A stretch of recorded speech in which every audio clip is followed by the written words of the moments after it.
Hello అండి, welcome to Shyam's with specials. నేను మీ శ్యామల. ఈరోజు మనం దివాళీ స్పెషల్ కింద చాక్లెట్ బర్ఫీని చేసుకుందామా. చాలా సింపుల్ ఉంటుందండి, చాలా ఈజీ ప్రిపరేషన్ కూడా. అయితే కంపల్సరీ మీరు కూడా ఇది ఒకసారి ట్రై చేయండి. ఎవరైనా నా ఛానల్ని కొత్తగా చూస్తున్న వాళ్ళైతే తప్పకుండా సబ్స్క్రైబ్ చేసుకొని పక్కనున్న గంట సింబల్ని క్లిక్ చేయండి. So let's start the preparation. ముందుగా ఒక కడాయి తీసుకుని ఆ కడాయిలో ఒక 1 కప్ మిల్క్ తీసుకోవాలండి. 1 కప్లోని ½ కప్ మిల్క్ ఫస్ట్ యాడ్ చేసుకోవాలి. వేసుకుని అవి బాయిల్ అయ్యే వరకు చూడాలన్నమాట. అయితే కాచి చల్లార్చిన పాలు తీసుకోవాలండి. ఇవి ఇలా బాయిలింగ్ అవుతూ ఉండగా ఒక ½ కప్ షుగర్ని యాడ్ చేసుకోవాలి. అయితే ఇక్కడ నేను షుగర్లోని బ్రౌన్ షుగర్ని కూడా కొంచెం మిక్స్ చేసి ఉంచాను. అందు గురించి ఇది బ్రౌన్ కలర్లో ఉంది, లేకపోతే ఓన్లీ వైట్ కలర్లోనే ఉంటుందన్నమాట. మొత్తం అంతా నార్మల్ షుగర్ తీసుకున్న పర్వాలేదండి.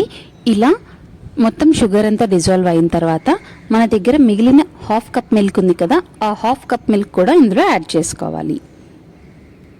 పాలు బాయిల్ అవ్వడం స్టార్ట్ అయిన తర్వాత ఇప్పుడు ఒక 1½ కప్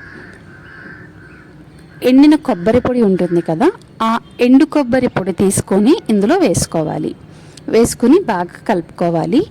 అయితే ఇందులో కూడా కొంచెం వాటర్ అది కూడా బయటకు వచ్చి మొత్తం అంతా కూడా దగ్గర పడుతుందన్నమాట. అలా బాగా దగ్గర పడే వరకు కలుపుతూ ఉండాలి. సిమ్లోనే పెట్టుకుని కలుపుతూ ఉండాలండి. ఇక్కడ ఏంటి అంటే మనం ఒకవేళ సిమ్లో కనుక పెట్టకపోతే కింద మాడంటే అవకాశం ఉంటుంది. అందు గురించి సిమ్లో పెట్టుకొని కలుపుతూ ఉండి ఇలా వాటర్ అంతా ఎగిరిపోయి బాగా దగ్గరకు అయిపోయాక ముద్ద కడుతుంది అన్నట్లు మనకి పెనంలోనే కనిపిస్తూ ఉంటుందన్నమాట. అలా కనిపించే వరకు కలుపుకుంటూ ఉండి ఇలా ముద్దలా కడుతుంది అన్నప్పుడు స్టవ్ ఆఫ్ చేసుకోవాలి. ఫ్లేమ్ ఆఫ్ చేసుకుని ఒక ప్లేట్లోకి తీసుకోవాలి. చల్లారిన తర్వాత అప్పుడు బాల్స్ లాగా తయారు చేసుకోవాలన్నమాట. మన దగ్గర షేప్ మౌల్డ్స్ ఉంటే షేప్ మౌల్డ్స్లో వేసుకొని ఇవి స్పెరికల్ షేప్లో చేసుకోవచ్చండి. అయితే ఇక్కడ మౌల్డ్స్ లేని వాళ్ళు చక్కగా ఇలా చేత్తోనే మనం స్పెరికల్ షేప్లోకి చుట్టుకోవాలి. లేదు స్పెరికల్ షేప్ కూడా ఇష్టం లేని వాళ్ళు రౌండ్గా బాల్ షేప్లో కూడా చుట్టుకోవచ్చు. ఇలా మొత్తం అన్నీ చేసుకున్నాక ఫ్రిడ్జ్లో పెట్టుకుందాం అండి. చాక్లెట్ ప్రిపరేషన్ అయ్యే వరకు ఫ్రిడ్జ్లో పెట్టుకోవాలి. చాక్లెట్ ప్రిపరేషన్ కోసం ఒక బౌల్ తీసుకొని అందులో ఒక ఫిల్టర్ పెట్టుకొని అందులో 1 cup fine powdered sugar, ½ cup cocoa powder, 1/4 cup milk powder, ఈ 3 వేసుకుని ఇంకా చిటికెడు కాఫీ పౌడర్ కూడా వేసుకుని ఇవన్నీ ఇలా కలిపి ట్యాప్ చేసుకోవాలి. ట్యాప్ చేసుకుంటే ఈక్వల్ క్వాంటిటీస్లో అన్నీ కూడా సమానంగా కలుస్తాయన్నమాట. ఇంకా ఏమైనా చిన్న చిన్న ఉండలు లాంటివి మిగిలితే అవి తీసి పక్కన పెట్టేసుకోవాలి. అయితే ఇలా మొత్తం డస్ట్ ఫ్రీగా చక్కగా ఈ విధంగా మొత్తం అంతా కలుపుకొని ఇప్పుడు ఒక బౌల్లో వాటర్ పెట్టుకొని డబుల్ బాయిలింగ్ ప్రాసెస్లో మనం చాక్లెట్ని ప్రిపేర్ చేసుకుంటాం. అయితే ఆ బాయిల్ అవుతున్న వాటర్ పైన ఒక గ్లాస్ బౌల్ పెట్టుకోవాలి. ఆ గ్లాస్ బౌల్ కింద బేస్ ఏదైతే ఉంటుందో అది మనకి వాటర్లో తగులుతున్నట్టు ఉండాలి. ఏదర్ గ్లాస్ బౌల్ కానీ లేదా స్టీల్ బౌల్ కానీ ఏదైనా తీసుకోవచ్చండి. అందులో ఒక ½ కప్ బటర్ కానీ లేదంటే ఎక్స్ట్రా వర్జిన్ కోకోనట్ ఆయిల్ కానీ లేదు అని అంటే ఘీ కానీ మూడాట్లో ఏదైనా వేసుకోవచ్చు.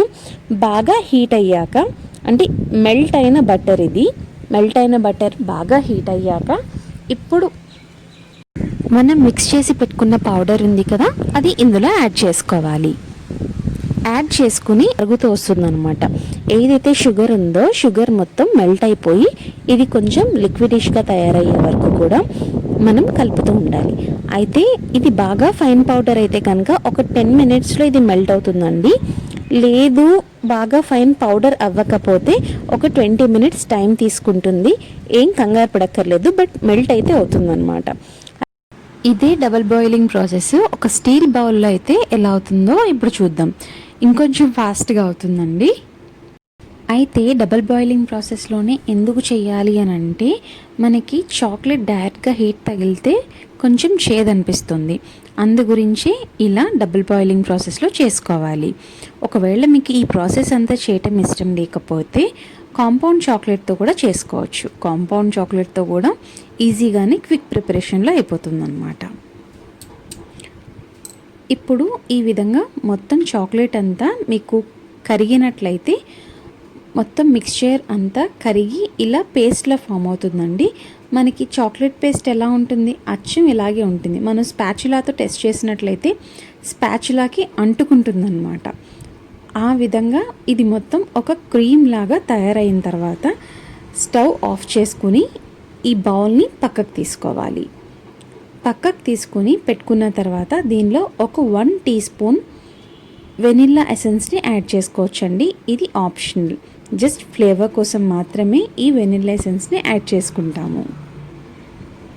ఇలా వెనిల్లా ఎసెన్స్ బాగా కలిసే వరకు కలుపుకున్నాక ఇప్పుడు మన దగ్గర ఉన్న కోకోనట్ బాల్స్ ఏవైతే ఉన్నాయో ఆ కోకోనట్ స్పెరికల్ బాల్స్ని తీసుకొచ్చి బాగా డిప్ చేసి తీసి మనం ఐదర్ ఫాయిల్ పేపర్ మీద అయినా పెట్టుకోవచ్చు, లేదంటే పార్చ్మెంట్ పేపర్ పైన పెట్టుకోవచ్చు. అదేనండి బేకింగ్ పేపర్. డిప్ చేసిన చాక్లెట్ బర్ఫీస్ని ఇలా మొత్తం అన్నీ కూడా పెట్టుకోవచ్చు. అయితే ఈ విధంగా మొత్తం అన్నీ పెట్టేసుకున్న తర్వాత ఒక 3 అవర్స్ పాటు ఫ్రిడ్జ్లో పెట్టుకోవాలి. ఫ్రిడ్జ్లో పెట్టుకుని తీస్తే చక్కగా మొత్తం అన్నీ కూడా తయారైపోతాయి అన్నమాట. చాలా సింపుల్ మేకింగ్ అండి. ఇంట్లో చిన్నపిల్లలు, పెద్దవాళ్ళు ఇలా ఎవరికైనా చాలా మంచిదండి. ఎందుకంటే ఇందులో కొబ్బరి ఉంటుంది, అలాగే చాక్లెట్ కూడా ఉంటుంది. చాక్లెట్ హార్ట్కి చాలా మంచిది కదా. సో ఈ విధంగా ఇలా అన్నీ కూడా చేసుకుని తప్పకుండా మీరు ట్రై చేయండి. ఈ విధంగా చేసేసుకున్నాక 3 అవర్స్ పాటు మీరు ఫ్రిడ్జ్లో పెట్టుకుంటే ఇలా ఉంటాయన్నమాట. ఈ విధంగా చాక్లెట్ బర్ఫీస్ని చేసుకుని తీయని వేడిగా చేసుకోండి. సో మీకు నా వీడియో నచ్చినట్లయితే తప్పకుండా లైక్ చేయండి, షేర్ చేయండి, సబ్స్క్రైబ్ చేయండి. మీకు ట్రై చేసినప్పుడు ఎలా వచ్చిందో తప్పకుండా కామెంట్ చేయండి. మీరు న్యూ రెసిపీస్ ఏమైనా కావాలనుకున్నా తప్పకుండా నాకు కమెంట్ చేయండి. నేను ఫర్ ష్యూర్ అవన్నీ మీకు చేసి పెడతాను. Thanks a lot for watching.